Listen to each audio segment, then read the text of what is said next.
জাপানের 4টি ঋতুর মধ্যে সবচেয়ে সুন্দর এবং আকর্ষণীয়ময় ঋতু হচ্ছে শরৎকাল। শরৎকালে গাছে গাছে পাতাগুলো হালকা লালচে বর্ণের এবং হলুদ বর্ণের হয়ে থাকে। জাপানি ভাষায় এটিকে বলা হয়ে থাকে মোমিজি। তাই চলুন এর সৌন্দর্য কিছু চিত্র তুলে ধরি আমরা।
I think everyone enjoyed these autumn seasons in Japan, though it was a short story, but I will try to explain the more details in the next episodes.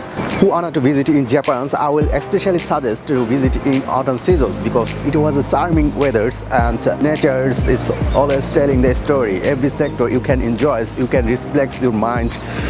So till then, goodbye.